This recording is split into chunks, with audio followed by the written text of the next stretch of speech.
자, 지난 시간에 그 보정 형태에 대해서 알아봤고요. 오늘은 이제 이어서 보겠습니다. 보정 방향이라고 되어 있는데, 이제 보정이라고 하는 것은 공구 중심을 선택한 도형에서 어느 방향으로 이제 떨어뜨려서 이동을 할 거냐 그런 거였었는데, 그때 이제 방향을 여기서 정한다는 얘기죠. 왼쪽과 오른쪽. 그래서 일반적으로는 왼쪽으로 떨어뜨린다 그러면 이게 하향 절삭이에요. 자, 지금 이게 이제 왼쪽으로 떨어뜨리는 형태인데, 도형에 비해서 공구가 상당히 작게 그려져 있어요. 한마디로 이렇게 공구가 지나간다는 얘기를 보시면 되겠습니다. 자, 공구가 이렇게 되어 있는데, 이렇게 공구는 오른쪽으로 회전하기 때문에, 그래서 이렇게 선택한 체인, 여기 해칭이 되어 있는 부분이 이제 공작물이라고 보시면 되겠고요. 진행 방향, 선택, 지령한 경로에 대해서 왼쪽으로 공구 중심을 떨어뜨린다. 그래서 이제 좌측 보정 이렇게 얘기를 합니다. G코드로 이제 수기로 짤 때는 이제 G41이라고 하는 그 보정 코드로 이제 그 제어를 하는데요. 이게 이제 좌측 보정이다. 이게 이제 하향 절삭인데 일반적으로 기본값이 좌측 보정이에요. 가공을 할 때 하향 절삭을 추천을 하거든요. 그래서 오른쪽으로 돌아가면서 내려 깎는다. 그래서 하향 절삭이 공구 마모라든지 그 면이라든지 가공 면이라든지 이러한 이점이 있기 때문에 하향 절삭을 사용을 하고요. 자, 이거는 지금 해칭된 부분이 이제 공작물, 소재가 있는 부분이에요. 그래서 내가 지령한 이 경로에 대해서, 이 경로가 있죠. 오른쪽으로 공구 중심이 이동하는 형태, 즉 진행 방향의 오른쪽 방향으로 보정을 했다. 보정이라고 하는 것은 공구 중심을 떨어뜨렸다라는 얘기죠. 이렇게. 그래서 올려치는 형태예요. 오른쪽으로 돌아가기 때문에 소재를 이렇게 올려치는 형태로 작업한다. 그래서 이걸 상향 절삭이라고 합니다. 그래서 G코드 수기 짤 때는 이걸 G42로 제어를 해요. 그래서 수기로 짤 때 이제 공구 내가 지령한 도형에 대해서, 지령한 방향에 대해서 좌측 방향으로 공구를 떨어뜨리는 것을 하향 절삭, 우측 방향으로 하는 것을 상향 절삭 이렇게 부릅니다. 자, 이게 이제 보정 방향에 해당이 되겠습니다. 마캠에서 보시면 간단하게 원을 한번 그려볼까요? 원을 한 70파일을 그려보겠습니다. 자, 그려놓고 가공 경로에서 윤곽 가공을 선택을 하시고, 자, 체인을 이렇게 선택을 하겠습니다. 체인을 선택하고 확인하고, 그냥 확인을 하시게 되면, 자, 기본적으로 좌측 보정이 되어 있어요. 그래서 공구가 진행하는 것을 보시면 이렇게 내려와서 이렇게 가는 거죠. 자, 지금 보시면 이제 공구가 내가 선택한 대상 도형이 이거거든요. 선택한 도형이 이건데, 선택한 도형의 좌측 방향으로 보정을 했다. 즉 떨어뜨려서 움직인다. 이렇게 보시면 되겠습니다. 이게 하향 절삭이죠. 오른쪽으로 돌아가면서 내려 깎는 거. 이렇게 칩이 뒤로 나오는 것이 하향 절삭이에요. 이게 오른쪽으로 돌아가면서 칩이 이쪽 뒤쪽으로 빠져나오겠죠. 이렇게. 상향 절삭은 어떻게 하는지 한번 볼까요? 이거를 뒤로 복사를 한 다음에 저희 절삭 조건에서 지금 좌측, 우측이 있는데요. 여기서 우측을 선택을 해보겠습니다. 우측을 선택한 상태에서 여기 보시면 얘를 우측을 선택을 했어요. 우측을 선택한 상태에서 해볼까? 우측 부분을 선택을 했죠. 우측을 선택한 상태에서 재생성을 해서 보겠습니다. 자, 그러면 경로를 확인해 보면, 자, 지금 얘가 이렇게 움직여요. 움직이는 걸 보면 이렇게 움직이는 거죠. 자, 지금 움직이는 걸 보면 내가 선택한 대상 도형이 여기 있으면 그 대상의 우측으로, 진행방의 우측으로 공구 중심을 떨어뜨렸다. 즉 보정을 했다 이 말이죠. 옵셋을 했다. 해서 이제 치는데, 공구는 시계 방향으로 돌아가기 때문에 우측 보정을 하게 되면 칩이 앞으로 나옵니다. 칩이 앞으로. 내가 진행하려고 하는 앞으로 칩이 나와요. 이렇게. 올려치니까. 이게 상향이라고 하죠. 올려치기 때문에. 하향은 아까 진행 방향이 뒤로 나왔었거든요. 칩이. 뒤로 칩을 빼면서 앞으로 가는 건데, 상향절삭은 앞으로 칩을 배출을 하는 거죠. 이게 칩이 앞으로 나온다, 이렇게 보시면 되겠죠. 자, 이게 상향과 하향의 차이. 자, 그러면 이제 공구 길이 보정이다. 공구 길이 보정은 뭐 아시겠지만 공구마다 길이 차이값이 나기 때문에 그것을 이제 보정해 주는 거죠. 지금은 동일한 선상으로 이렇게 쭉 공구를 그려놨는데, 실제로 만약에 이게 기준 공구다 그러면 실제 공구를 이제 척에다가 장착을 했을 때 이렇게 일렬적으로 길이가 똑같이는 못하죠. 머신센터가 이렇게 해서 척에다가 공구를 이렇게 장착을 하죠. 얘도 척에다가 공구를 장착하는데, 공구를 똑같은 공구를 뭐 만들어서 쓸 수는 없죠. 그러다 보니까 어떤 거는 기준 공구에 비해서 공구 길이가 작고, 이렇게 어떤 거는 기준 공구에 비해서 공구 길이가 길죠. 그래서 이 기준 공구에 대해서 짧으면 그 짧은 거리 마이너스 값, 크면 그 큰 길이 플러스 값을 보정에다가 입력을 하죠. 그래서 작업을 하는데, 우리가 이제 그 기준이 어디냐인데요. 일반적으로는 공구 중심의 끝부분을 잡죠. 공구 중심의 끝부분을 기준으로 잡는다. 어떻게 보면 이제 절삭을 했을 때 가장 밑에, 가장 깊게 절삭이 되는 부위, 그 부위를 이제 기준으로 잡죠. 그러면은 당연한 거 아니냐 이렇게 할 수 있는데, 그럼 왜 이런 중심하고 날끝이라고 하는 용어가 있냐면, 간혹 가다가 이제 보정을 할 때, 특히 이제 보랜드밀이 그런 경우가 좀 있는데요.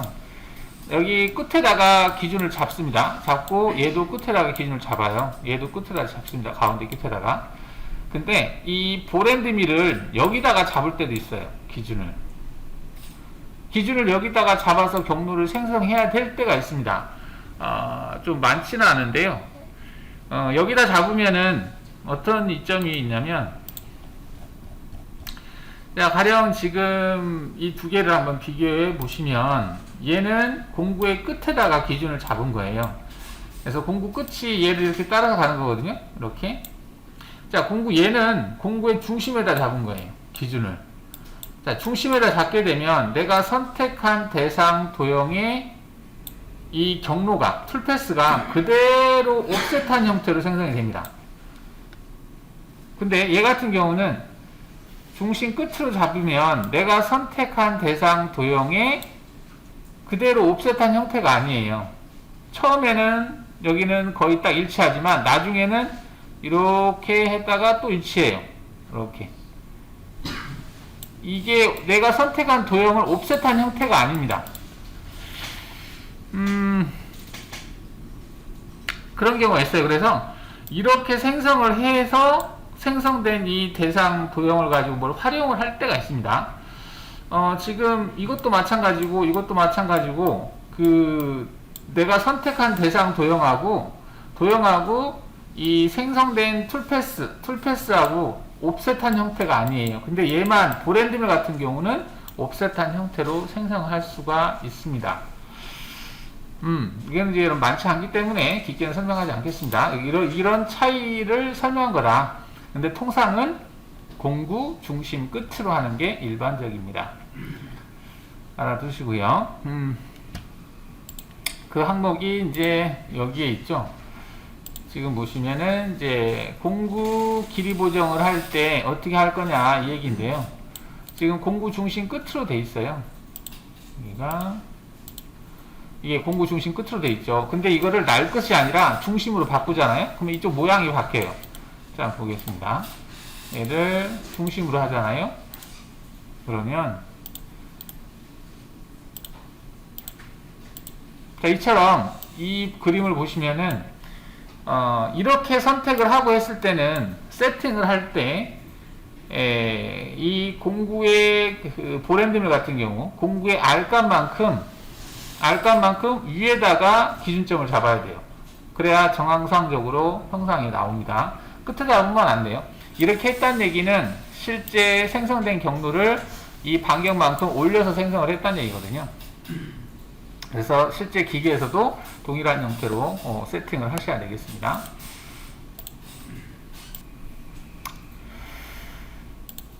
자, 그 다음 모서리 절삭 형태라고 되어 있는데, 모서리 절삭 형태다. 이거는 여기에 나와 있는 내용이에요. 여기 이렇게 모서리라고 하는 것은 일반적으로 이제 우리가 사각 형태를 외곽을 윤곽으로 작업했을 때, 근데 어디 한번 보면 지금 현재 도형이 동그라미인데요.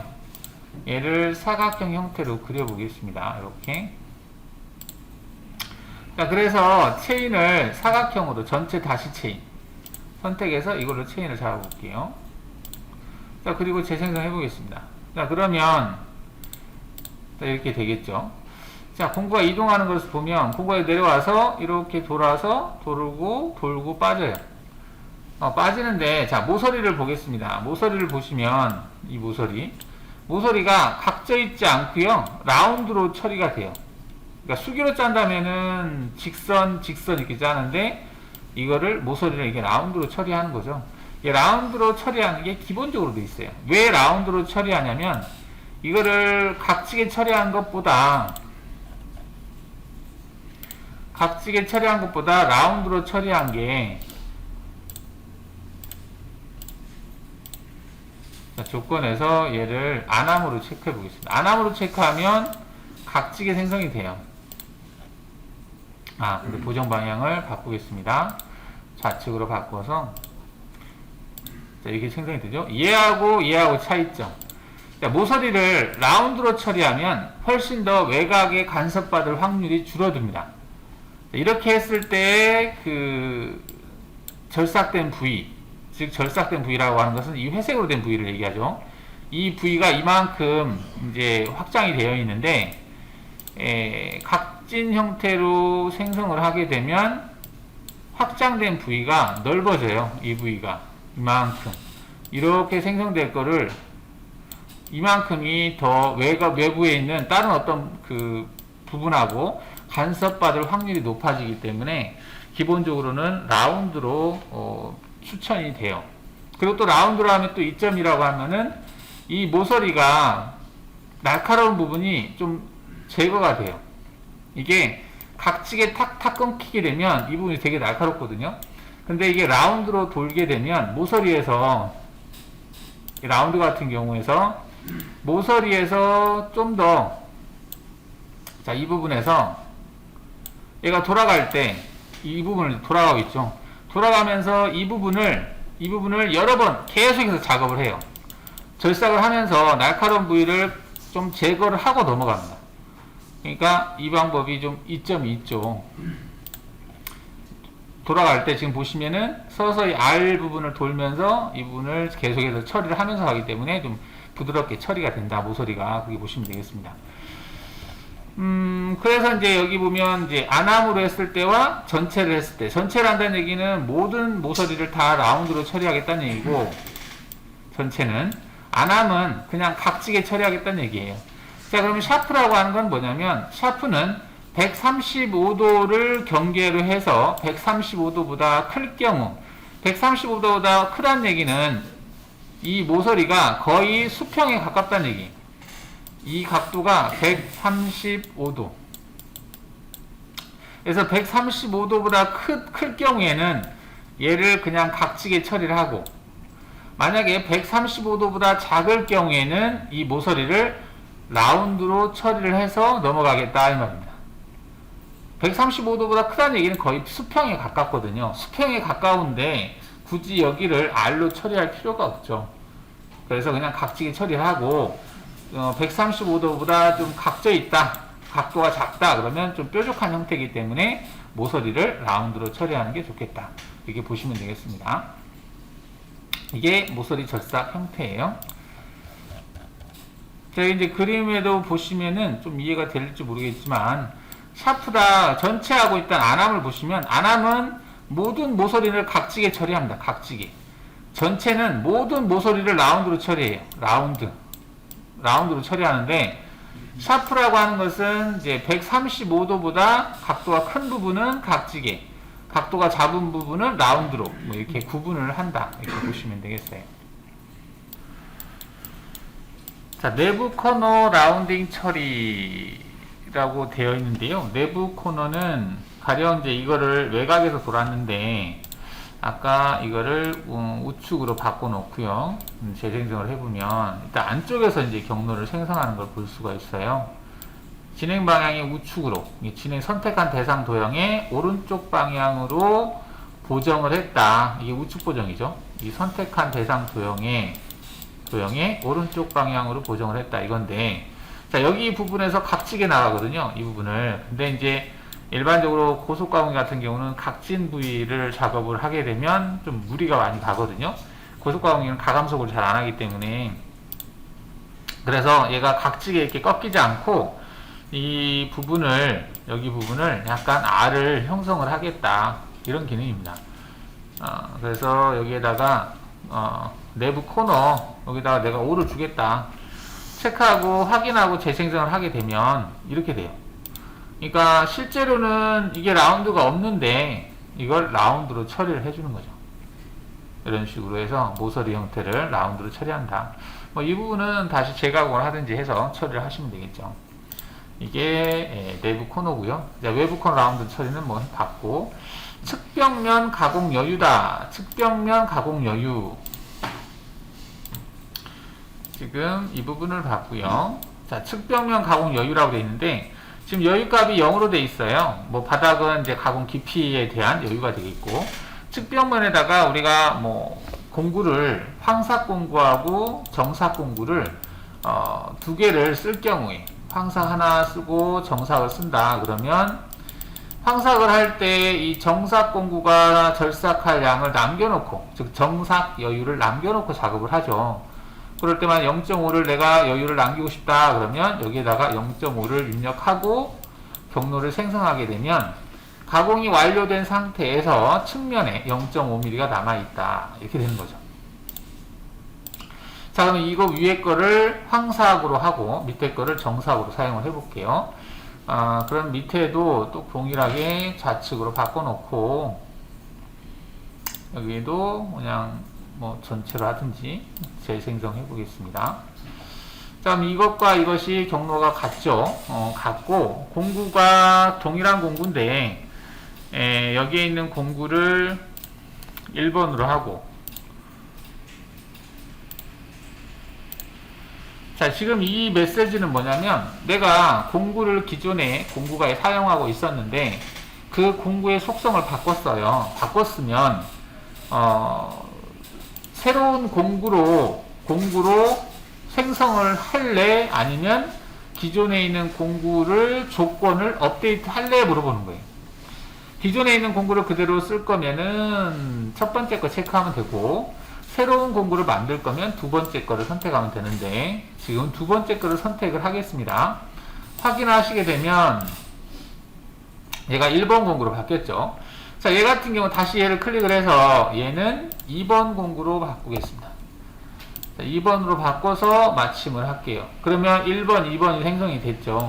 얘네들을 자, 재생성을 하고, 그러면 첫 번째 작업할 때 얘를 황삭 공구로 쓰겠다. 그러면 여기다가 0.5 정도의 여유를 두고 작업하겠다라고 경로를 생성합니다. 밑에 거는 그냥 여유를 주지 않고 생성하고, 자, 그러면 두 개를 같이 경로 확인을 해보면 첫 번째 거 작업을 이렇게 한 거예요. 했는데 확대를 해보니까 여유값이 남아있네요. 그죠? 지금 여유값, 미절삭된 부분이 0.5 정도가 남아있는 상태에서 절삭 부위가 형성된 걸 볼 수가 있습니다. 자, 밑에 거를 볼까요? 다음 거를 보니까 얘는 여유를 남겨놓지 않았어요. 여유를 0으로 해놨기 때문에 여기 아까 전 단계에서 남겨놨던 0.5라는 이 간격을 제거를 하고 넘어가는 걸 볼 수가 있죠. 이렇게 제거를 하고 넘어간다. 제거를 하고 빠지죠. 그래서 여유가 남아있지 않은 상태로 제거가 된다, 이렇게 볼 수가 있겠습니다. 공구를, 황삭 공구와 정삭 공구를 따로 쓸 때 이런 식으로 작업을 하시면 되겠어요. 자, 그러면 확인을 해보죠. 지금 이렇게 사각형을 그려놨는데 안쪽으로 5만큼 옵셋을 해 보겠습니다. 윤곽 옵셋 기능을 이용을 해서 안쪽으로 5만큼 옵셋을 해서 이렇게 만들고요. 등갑보기 한 상태에서 자, 체인을 안쪽에 있는 걸로 체인을 잡겠습니다. 전체 다시 체인에서 자, 지금 도형이 안 보이는 것은 선택 도형만 화면 보기를 해놔서 그러는데 전체 다시 체인으로 안쪽에 있는 대상을 잡고요. 얘도 전체 다시 체인으로 안쪽에 있는 대상을 잡겠습니다. 자, 전부 재생성을 하겠습니다. 문제 있는 대상 재생성. 자, 이 원은 블랭크 처리하고요. 자, 지금 이제 그 경로가 얘가 하나가 생성이 됐고, 그 다음에 밑에 있는 얘가 생성이 됐어요. 자, 근데 깊이를 안 줬기 때문에 Z형에서 움직이고 있죠. 그리고 재료 설정도 안 돼 있어서 자, 재료 설정을 해보겠습니다. 자, 재료 설정에서 여기 대각 모서리라고 하는 부분을 클릭을 해서 내가 소재로 설정하려고 하는 외곽에 있는 사각형을 선택해 주시고 깊이를 20이라고, 두께를 20이라고 하겠습니다. 그럼 소재가 이렇게 설정되는 걸 볼 수가 있어요. 자, 소재가 이렇게 설정이 됐는데 설정된 상태에서 이 부분을 -5까지 제거를 해 보겠습니다. 그러면 조건에서 여기 연결 조건이라고 하는 부분에서 가공 깊이를 절대로 -5라고 줄게요. -5.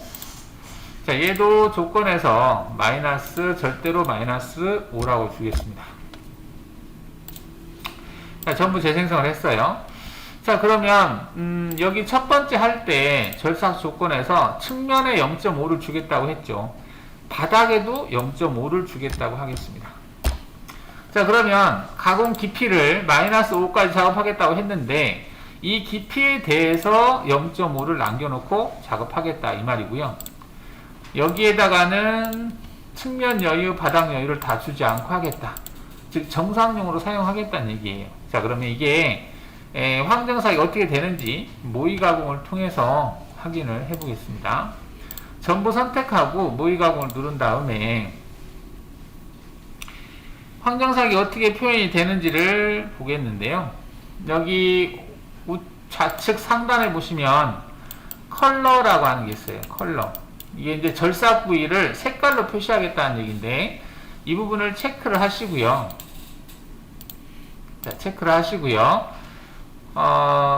그 다음에 여기 보시면은 이제 오퍼레이션 체인지라고 할 때, 스톱 할 때, 이게 연속해서 쭉 작업하는데 경로의 대상, 이름 경로가 바뀔 때 멈추게 하겠다 체크를 하겠습니다.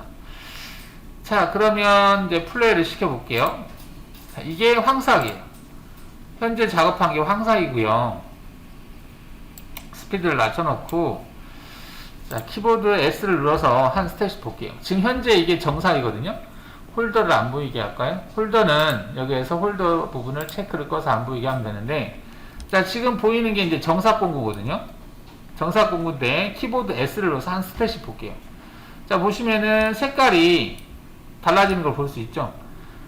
측면에다가 측면과 바닥면에 0.5씩 남겨놓고 지금 작업을 한 상태예요. 바닥면도 지금 0.5가 제거가 됐죠. 이렇게 측면 같은 경우도 이게 살이 남아있는데 0.5가 지금 제거가 되고 있는 걸 볼 수가 있죠. 자, 이런 식으로 해서 지금 정삭 작업을 하고 있다 이렇게 볼 수가 있겠습니다. 그래서 하나는 황삭으로 제거했고 그 다음은 정삭으로 제거한 거죠. 다시 백에서 다시 한번 보겠습니다. 자, 황삭 공구를 가지고 제거를 하는데 0.5 여유를 남겨놓고 제거를 하고 있다 이렇게 보시면 되겠죠. 0.5 여유를 남겨놨죠. 자, 그 다음에 그 정삭 공구로 교체를 한 다음에 그 0.5 바닥 여유와 측면 여유를 정상 여유를 제거를 하면서 정상면을 만든다 이렇게 보시면 되겠죠. 간단한 거니까 한번 해보세요. 자, 지금 이제 생성한 경로가 이렇게 있는데요. 얘를 한번 G코드를 출력을 해볼까요? 자, 지금 여기에서 이 빨간 색깔로 되어 있는 부분이 있는데 이거는 그 새로운 경로를 생성을 할 때 새로운 경로 생성을 할 때 그 경로가 추가되는 위치예요. 추가되는 위치가 내가 경로를 여기를 클릭을 해서 윤곽 가공을 하든지 포켓 가공을 하든지 새로 생성하잖아요. 그럼 여기에 추가가 되거든요. 근데 만약에 내가 새로 생성한 경로는 여기 밑에 생성되고 하고 싶다 그렇다면 이 삼각형, 빨간 색깔 삼각형을 밑으로 내려줘야 돼요. 자, 이걸 내리는 것은 여기에 있는 예로 합니다. 이 부분은 여기 있는 거. 여기 보면은 얘는 아래로 내리는 거고요. 얘는 위로 올리는 거고, 얘는 내가 선택한 경로 그 다음으로 가는 거고, 얘는 그 현재 화면이 보이지 않을 때 내가 선택되어져 있는 이게 빨간 색깔 삼각형이 화면에 보이지 않는 기능이에요. 경로가 이제 많았을 때 그 부위를 체크할 때 필요하다 이렇게 보시면 되겠고요. 자, 그래서 이제 새로운 경로를 생성할 때 여기에 추가되면 안 되니까 얘를 클릭해서 밑으로 내려놓는 게 좋겠죠. 이 빨간 색깔로 되어 있는 삼각형을 밑으로 내려놨어요. 자, 그럼 전체를 선택하고 G1을 눌러서 엎어쓰기 체크하고 확인해 보겠습니다. 그러면 이제 NC 코드가 생성이 되겠죠? 자, 코드가 생성이 됐어요. 이거는 뭐 대략적으로 수정이 된 거네요.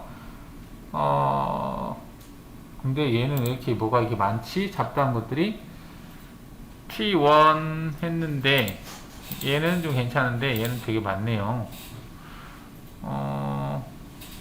뭐 여하튼 이게 출력이 됐고요. 그 다음에 백플롯이라고 하는 것이 있는데 심코에서 이 백플롯을 클릭을 해보시면 심코에서도 이렇게 확인을 할 수가 있어요. 자, 이거는 그 심코에서 확인하는 이 경로는 NC 코드를 가지고 확인하는 겁니다.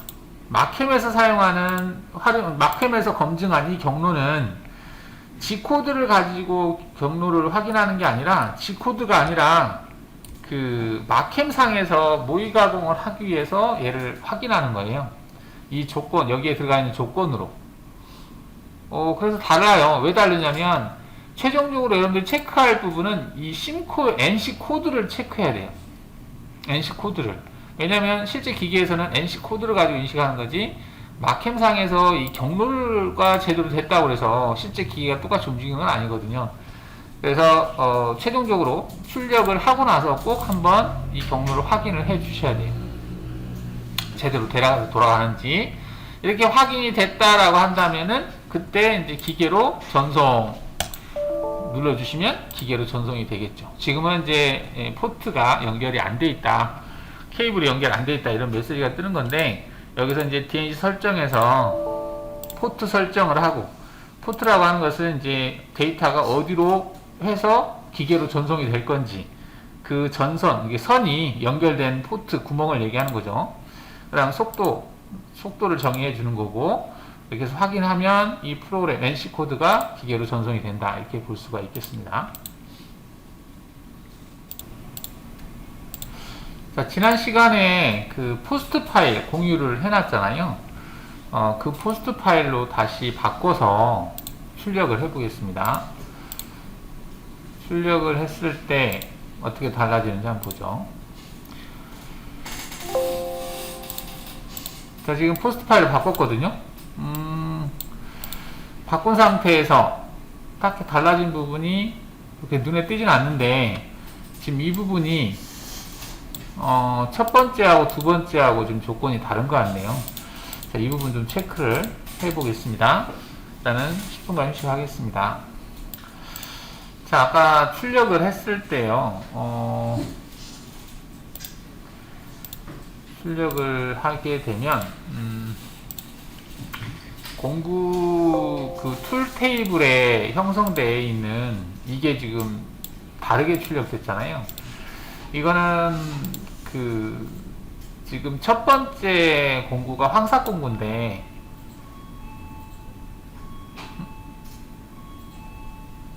지금 이 황삭 공구에서 가공 여유라고 하는 것을 지정이 되어 있어요. 그래서 여기 보면은 XY 스톱 to 리브, 그러니까 측면 여유가 0.5가 되어 있다. 그 다음에 Z 스톱 to 리브, 바닥 여유가 0.5가 되어 있다 이렇게 표시가 되어 있는데, 뭐 이것이 편하면 이렇게 하셔도 되고요. 저는 일단은 뭐 안 나왔으면 좋겠어요. 그 내용은 그 포스트에 보시면은 툴 테이블에 대한 내용이 여기 있거든요. 지난 시간에 잠깐 한번 보였던 것 같기도 한데, 여기에 보시면은 지금 여기 이 내용이 위에 있는 내용하고 이제 같게 되어 있어요. 그죠? 근데 지금 여기 if문이 있습니다. if문. if라고 하는 것이 있는데, if 뭐라고 되어 있냐면 x, y 스톡이 0이 아니거나 크거나 작을 때, 즉 0이 아닐 때는 이 문구를 출력하겠다 이 말입니다. 얘 때문에 지금 나온 거거든요. 그래서 만약에 이제 이거 출력 안 되게 하고 싶으면 이 부분을 지우시면 되겠습니다. 이 부분을 지우시고요. 근데 지운 상태에서 저장을 하고 나서 출력을 하시게 되면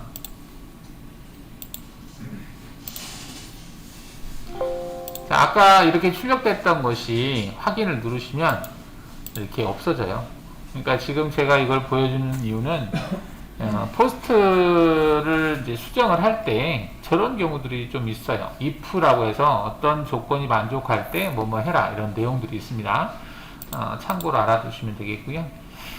이렇게 수정을 하시게 되면 이제 툴 테이블에는 일정하게 이런 패턴으로 나오고 공구 옆에도 이렇게 나온다 이렇게 볼 수가 있겠죠. 참고로 알아두시기.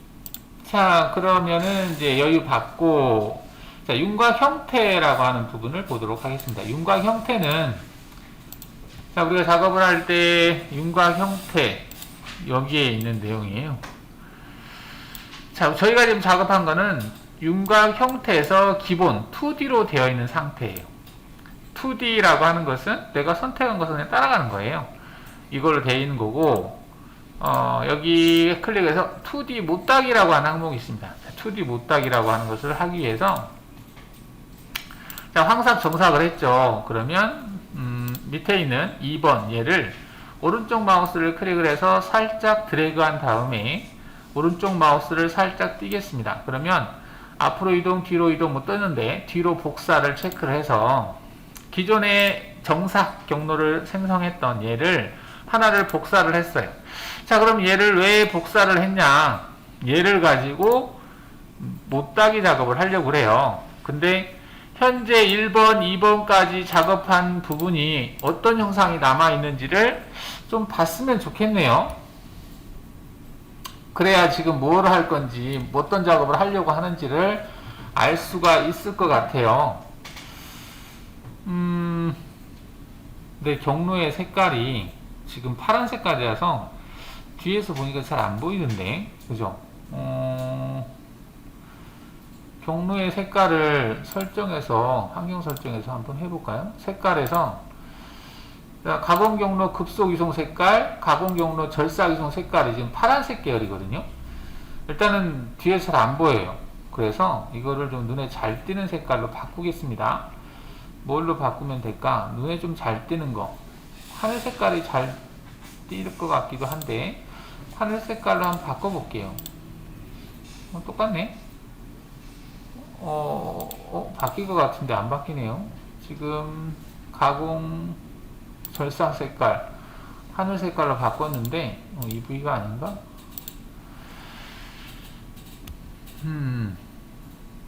절삭 색깔이 맞을 것 같은데 일단은 아닌 거로 나와서 바로 적용이 안 되는 건지 다시 또 넘겨 보겠습니다.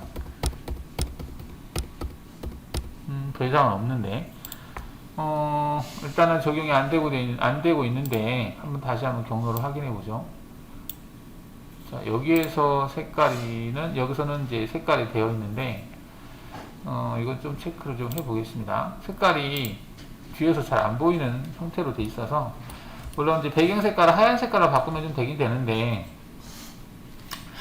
뭐 여하튼 지금 이렇게 보도록 하겠습니다. 지금 경로가 보여요. 근데 얘를 복사를 했어요.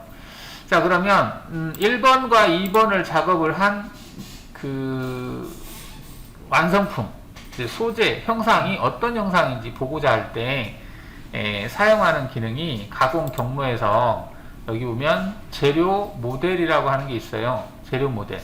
재료 모델이라고 하는 것은 영어로는 이제 스톡 모델이라는 뜻인데, 어떠한 경로를 적용을 했을 때 완성된 마무리된 그 경로로 적용이 시킨 현재의 그 공정에서의 형상을 보여주는 거예요. 자, 그래서 재료 모델을 클릭한 다음에 이 재료 모델 이름, 이거는 1번이라고 하겠습니다. 하고, 그 다음에 이제 이거 재료 모델은 내가 경로를 선택해서 그 경로가 적용이 된 이제 스톡 형상을 보여주는 거거든요. 이걸 하려면은 소재 형상이 어떤 크기로 되어 있느냐를 넣어줘야 되는데, 그 소재는 우리가 재료 설정에서 한 형상을 하겠다라고 할 경우에는 여기 재료 설정이라고 하는 부분을 클릭하시면 그 재료 설정에서 넣었던 값들이 여기 로딩에 입력이 돼요. 이렇게. 그러면 재료 설정, 여기 재료 설정에서 했던 그 값으로 얘가 되는 겁니다. 특정한 어떤 형상에 내가 값을 주면 되는 거고, 이렇게 한 상태에서 대상 가공 정의를 클릭하면, 자, 그러면 너가 소재를 설정을 했는데 어떠한 경로를 적용을 해서 재료 모델을 형성할 거냐, 그거예요. 지금 우리가 하려고 하는 것은 1번하고 2번, 2번이 지금 황정사이거든요. 이 두 개의 경로를 적용을 해서 경로 공차는 0.1, 공구 모양 공차는 뭐 100분의 2 이게 되어 있는 상태에서 확인을 누르면 이 두 개의 경로를 작업을 했을 때 남아있는 형상이 이렇게 보여집니다. 아, 그러면 지금 1번, 2번을 한 형상이 이렇게 되어 있구나. 이건 솔리드가 아니에요. 솔리드가 아니라 경로를 가지고 표현한 재료 모델이라고 하는 기능입니다. 그리고 이제 3번은 이게 여기에 있는 얘는 아직 안 했어요. 이거는 얘를 가지고 어디를 못따기를 할 건지 여러분들이 이해를 좀 돕고자 얘를 만든 겁니다. 얘는 나중에 이제 3차원 같은 경우는 얘는 중삭을 할 때도 활용할 수도 있어요. 재료 모델이라고 하는 기능 한번 활용을 해봤습니다. 자, 이제 그러면 못따기 작업을 해볼 텐데, 자, 못따기라고 하는 것은 뭐냐면 이 모서리, 여기 모서리 부위에 이제 이렇게 절삭을 했고 여기도 절삭을 했죠. 그러면 이 부분이 날카롭겠죠. 뭐 또는 이제 버가 올라와서 뭐 날카로울 수도 있고 여기도 버가 남아서 날카로울 수도 있습니다. 그래서 이런 모서리 부위를 벌을 제거하는 기능, 이게 이제 못따기 작업이죠. 자, 못따기 공구는 이제 챔퍼미를 사용하든지 또는 뭐 NC 드릴, 스포 드릴을 사용하든지 할 수가 있겠는데, 이 경로를 제가 카피한 것은 여기서 사용했던 그 대상이 여기 이 대상이거든요. 지금 얘도 이 대상으로 작업을 해야 되는 거예요. 그래서 그대로 대상을 복사를 했고, 그 대신에 공구를 이제 평엔드밀이 아닌 90도짜리 45도 못따기를 줄 수 있는 공구를 목록에서 선택을 하겠습니다. 목록 공구 선택에서 어떤 공구를 할 거냐면 거르기에서 선택 취소를 하시고 여기에 있는 스포 드릴로 할게요. 스포 드릴 확인해 보시면은 목록이 있는데, 이 목록에서 10파일짜리 스포 드릴을 더블 클릭해서 가져오겠습니다. 자, 그럼 이 스포 드릴이 어떻게 생겼는지 한번 다시 더블 클릭해서 한번 자세한 모양을 보면, 자, 이처럼 끝이 90도로 생겼어요. 이렇게 이게 각도가 90도짜리로 되어 있는 거죠. 그래서 여기 이 날을 쓰겠다는 얘기예요. 이 날, 경사진 이 날. 평엔드밀은 이게 평평하게 되어 있기 때문에 못따기를 못 줘요. 근데 얘가 이게 경사진 부분이 있는 공구, 볼엔드밀도 가능합니다. 볼도 이렇게 되어 있잖아요. 그래서 이 날 부분을 사용할 수가 있어요. 드릴도 사용할 수 있고. 그래서 이렇게 경사지게 어떤 그 비스듬하게 모서리를 제거할 수 있는 공구, 이 공구를 사용을 해야만이 되고요. 자, 여기다가 지금 뭐 사이즈는 됐고, 여기에 보면은 직경이 10이다라고 되어 있고요. 넥스트를 눌러서 공구 번호는 3번으로 하겠습니다. 3번. 나머지 절삭 속도라는 이런 것도 무시하고요. 마침을 하겠습니다. 자, 오늘 3번 공구가 만들어졌어요. 3번 공구는 이렇게 생긴 공구입니다. 이렇게 생긴 공구고, 그 다음 절삭 조건에서는 여기 형태를 2D 못따기라고 체크하시면 모양이 이렇게 바뀌어요. 지금 2D 못따기로 하니까 아까는 윤곽 가공 형태였었는데 지금은 이렇게 테이퍼진 부분에서 날로 모서리를 제거할 수 있다는 얘기인데, 여기서 이제 너비라고 하는 값이 있고요. 날끝 옵셋이라고 하는 용어가 있는데, 이 너비라고 하는 것이 C값이에요. C값. 우리가 챔퍼를 준다 그럴 때 C 0.5 또는 C 1 이렇게 표시하잖아요. 챔퍼 값, 못따기 값인데 여기가 지금 1로 되어 있어요. 1. 그리고 날끝 옵셋이 1로 되어 있는데 이 너비 값을 0.5로 바꿀게요. 두 개가 똑같으니까 잘 구분이 안 되기 때문에 얘를 0.5로 바꾸고요. 바꾼 다음에 확인을 하겠습니다. 그리고 재생성을 할게요. 자, 재생성을 했는데 얘가 밑에서 생성됐구나. 지금 가공 깊이를 -5를 줬잖아요. 얘는 우리가 못따기를 줘야 될 깊이 값을 넣으시면 됩니다. 못따기가 지금 Z0에 있는 엣지 부분이잖아요. 그래서 0이라고 주시고 확인하신 다음에 재생성을 하시게 되면 자, 이렇게 이제 경로가 생성이 돼요. 자, 그러면 얘가 어떻게 경로가 생성이 되는지를 한번 보겠습니다. 그러면 얘를 보이게 한 상태에서 경로 확인을 해볼게요. 자, 공구를 보면 공구가 좀 내려와서요. 검증 끄고요. 자, 정면 보기를 했을 때 자, 보시면은 이렇게 되거든요. 자, 지금 이렇게 날 부분이 있죠. 이 날 부분이 여기를 제거를 하는 거예요. 제거하는데 그 제거량은 아까 0.5만큼을 제거한다고 그랬고요. 그 다음에 날끝 옵셋이라고 하는 용어가 나왔었는데 그거는 여기 측벽에서 이 벽에서부터 이 그 테이퍼가 끝나는 부위가 얼마만큼 떨어져 있느냐, 이게 날끝 이 경사지게 된 부분이 날이잖아요. 날 끝에 떨어뜨리는 양 해서 날끝 옵셋이라고 부릅니다. 여기서 여기까지가 날끝 옵셋이고 지금 여기에서 여기까지가 너비 값이에요. 너비. 못따기를 주는 너비 값이다 이렇게 보시면 됩니다. 그래서 여기 0.5 그 다음에 날끝 옵셋은 아까 1로 줬었죠. 1 이렇게. 그래서 이 날이 끝나는 부위, 날 끝에 떨어뜨리는 양, 옵셋 값, 그 다음 너비 값은 0.5. 내가 너비 값을 0.5를 줬는데, 난 너비 값을 1을 주고 싶다, 또는 1.5를 주고 싶다, 그러면 얘가 그만큼 바뀌어요. 바뀌는데, 그때는 이 테이퍼 경사진 부분 있죠. 얘가 그대로 이렇게 내려옵니다. 이런 식으로 내려오는 거죠. 날 끝 옵셋을 바꾸면은 얘가 그대로 내려오는 거고, 너비 값을 바꾸면 얘가 그만큼 밑으로 내려와요. 밑으로 내려오면 이게 0.5 먹었던 것이 1로 바뀌던가 1.5로 바뀌는 거 하겠죠. 깊이 값이 내려온다는 얘기입니다. 깊이 값이 내려오면 너비 값이 바뀌는 거고, 이 날끝 옵셋 이 값을 바꾸면 측면으로 옵셋한 형태로 더 넓어지는 거죠, 경로가. 그래서 지금은 0.5로 된 거죠. 그럼 얘를 모의 가공을 통해서 확인을 해보면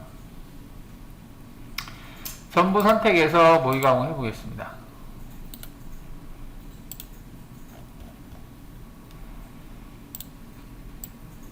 자, 이게 황사 정삭을 했어요. 정삭을 했고 이제 못따기 작업을 할 건데 키보드 S를 눌러서 한 스텝씩 보는 겁니다.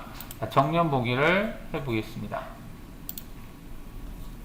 이렇게 공구가 지나가는 거죠. 지나가는데 스텝으로 눌러서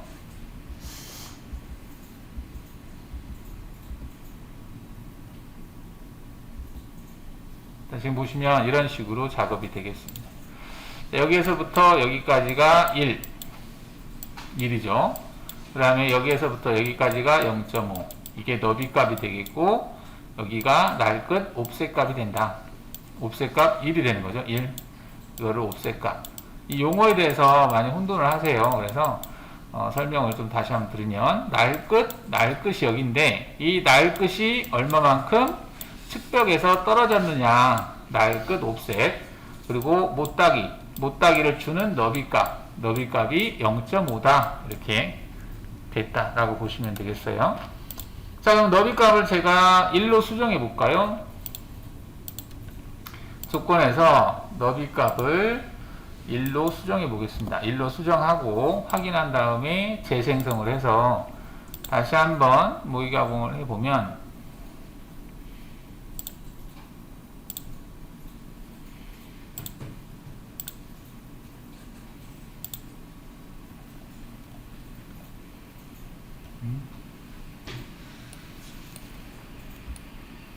뭐야?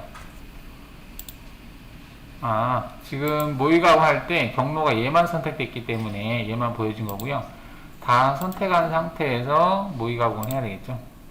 그래서 황삭이 됐고 정삭이 되고 그 다음에 못따기 작업이 되는 걸 볼 수가 있죠. 끝나버렸네. B를 눌러서 B가 백이죠. 자, 지금 보시면은 이제 너비 값을 1을 줬어요. 여기서부터 여기까지가 1. 그리고 여기에서부터 여기까지가 1. 이 간격이 1이고 여기서부터 여기 간격이 1이다. 1, 여기도 1 이렇게 떨어뜨린 거죠. 그래서 못따기 값을 키우면 너비 값은 그대로 유지된 상태에서 얘만 커지는 거죠. 즉 Z 값만 밑으로 내려오는 겁니다. 깊이 값이. 자, 지금 이렇게 해서 Z가 0인 부위는 못따기 작업을 했어요. 자, 그러면 얘를 전체 선택해서 아까 모의가공을 했을 때 황삭 작업하고 정삭 작업하고 못따기 작업했다라고 했습니다. 했는데 지금 선이 보이니까 못따기 부분이 잘 안 보이네요. 선을 어디서 보이게 워크피스 어디서 보이게 하지? 이건가? 이건 아닌 것 같고 이건 스톡이고 여기 이 버전에서는 없나 보다. 지금 보시면은 선이 보이잖아요. 이 선을 안 보이게 할 수도 있거든요. 근데 이것은 지금 이 버전에서는 안 되는 것 같습니다. 자, 지금 보시면은 여기는 못따기를 줬어요. 지금 1을 줬기 때문에 크게 주어졌는데 아래 부분 있죠. 여기도 못따기를 주고 싶어요. 그럼 얘 같은 경우는 체인을 이걸로 잡아주시면 됩니다. 이 대상으로. 이게 내가 못따기를 주려고 하는 부위에 엣지 부분이 있죠. 이 엣지를 가지고 하면 되거든요. 근데 여기에는 지금 엣지가 없죠. 그래서 위에 있는 얘를 가지고 동일한 거니까 선택을 하시고 깊이 값만 이 깊이, 지금 못따기가 주어져야 될 이 깊이가 Z가 마이너스 5죠. 깊이 값만 마이너스 5로 바꾸겠습니다. 체인은 2D 형태이기 때문에 위에 거를 잡고 깊이 값은 마이너스 5로 잡고, 일단 밑에 것도 1은 좀 커 보이니까 얘를 0.5로 바꾸겠습니다. 0.5. 실제로 여러분들이 할 때는 0.2에서 0.3 정도만 주시면 돼요. 굳이 이렇게 크게 줄 필요는 없는데 일단 0.5 정도를 해서 확인하시고 재생성한 다음에 현재 얘를 그대로 오른쪽 마우스 뒤로 복사를 한 다음에 체인을 일단은 바꿔주겠습니다. 전체 다시 체인 이걸로 바꿔주고 그 다음에 깊이 값도 마이너스 5로 바꾸겠습니다. 마이너스 5로 바꿔서 재생성을 하고 전부 선택해서 다시 한번 모의가공을 해보면 황삭, 정삭 위에 부분 C값 줬고 아래 부분 C값을 줬어요. 자, 이렇게 해서 위아래 여기도 못따기를 줬죠. 여기도 못따기를 줬죠. 이렇게 된 걸 볼 수가 있죠. C값은 0.5로 했습니다. 여기도 0.5 여기도 0.5 이렇게 작업을 했죠. 이렇게 한번 해보세요. 자, 이렇게 해서 이제 경로를 생성했는데 경로를 안 보이게 하고요. 안 보이게 하니까 얘까지 안 보이네요. 얘는 보여야 되겠죠. 일단은 보이게 해놨는데 지금 우리가 이제 윤곽 작업을 할 때 이 대상 도형을 안쪽으로 5만큼 옵셋을 시켰잖아요. 근데 얘를 옵셋을 할 때 이만큼만 옵셋을 해볼게요. 그러니까 평면 보기 한 상태에서 현재 이 대상이 이 사이 간격이 5로 돼 있잖아요. 이 사이 간격이 이 정도만 되게. 그러면 이 대상을 옵셋을 하겠습니다. 윤곽 옵셋을 얼마만큼? 3만큼 할게요. 윤곽 옵셋을 3만큼 얘를 옵셋을 하겠다. 왜 하는지 한번 보세요. 3만큼 옵셋을 했어요. 이렇게 옵셋을 하고 모서리는 각진 형태로 할 거고요. 그리고 이동을 체크하겠습니다. 자, 이동을 체크하면 원래 있던 게 없어져요. 그러니까 내가 지금 경로를 생성할 때 1번, 2번, 3번 다 얘를 선택해서 뭘 했거든요. 근데 제가 지금 안쪽에 있는 거 없애버리고 옮긴 거예요. 이게 확인하게 되면 가공 경로에 연결된 원래의 체인을 잃을 수 있습니다 라고 돼 있어요. 주의 메시지예요. 너가 지금 경로를 생성한 대상 체인을 옮겨버렸다. 그러면 경로에 문제가 발생할 수 있다라는 얘기입니다. 그럼 하겠습니다 그냥. 자, 그러면 이렇게 X 표시가 떠요. 경로에 X 표시가 뜨면 왜 뜨냐면 원래 있던 게 이렇게 바뀌었거든요. 그러면 여기에 가서 대상 체인을 다시 선택을 해 주셔야 됩니다. 전체 다시 체인으로 해서 선택해 주시고요. 자, 얘도 체인에서 얘로 선택을 해 주시고, 자, 그 다음 얘 같은 경우도 얘를 선택해야 되겠죠. 선택을 하시고 나서 전부 재생성을 해 주셔야 됩니다. 자, 그러면 이렇게 바뀌어요. 자, 바뀌었습니다. 자, 바뀌었죠. 이렇게 폭이 좁아졌죠. 그래서 위에는 괜찮은데, 자, 이렇게 해서 제가 모의 가공을 했을 때 어떤 현상이 발생하는지 한번 보겠습니다. 자, 황삭을 했고요. 정삭을 했어요. 그리고 위에를 못따기를 줬어요. 자, 위에 못따기 줄 때는 잘 됐어요. 지금 보면 잘 됐죠. 이렇게. 자, 근데 밑에를 한번 해볼까요? 뭐야? 밑에를 했더니 이렇게 돼버렸어요. 자, 이게 왜 이렇게 되냐면 밑에 못따기 작업을 할 때 한번 다시 보면 정면 보기를 해서 보겠습니다. 지금 여기는 날끝 옵셋은 1을 줬거든요. 여기는 1을 줬어요. 여기 너비 값은 0.5를 줬어요. 그죠? 자, 그러면 2하고 너비 값하고 날끝 옵셋을 다 포함시키면 간격이 얼마냐면 1.5거든요. 자, 그러면 1.5를 제외한 이만큼의 값이 지금 위에 남아있는데, 이 값이 내가 폭이 지금 2거든요. 폭이인데 지금 날끝 옵셋 1을 뺀 값, 그러니까 4가 되겠죠? 전체가 다 5인데 5에서 날끝 옵셋을 뺀 값, 즉 1이냐 뺀 값이 4예요. 4인데 여기 폭이 2예요. 그러면 결과적으로 이만큼이 여기 소재하고 충돌이 난다는 얘기죠. 여기가 과저삭이 된다는 얘기예요. 이만큼이. 그러면 얘를 충돌나지 않게 하려면 어떻게? 이 값만큼을 날끝 옵셋을 더 빼주면 돼요. 날끝 옵셋을 빼면 얘가 경사진 부분이 그대로 이 경사면을 따라서 이렇게 내려와요. 포인트가. 그러면 여기가 이쪽으로 이동한다는 얘기, 이 부분이 이쪽으로 이동한다는 얘기지. 여기 나와 있던 부분이 이동을 해서 여기 간섭을 안 받게 해야 되거든요.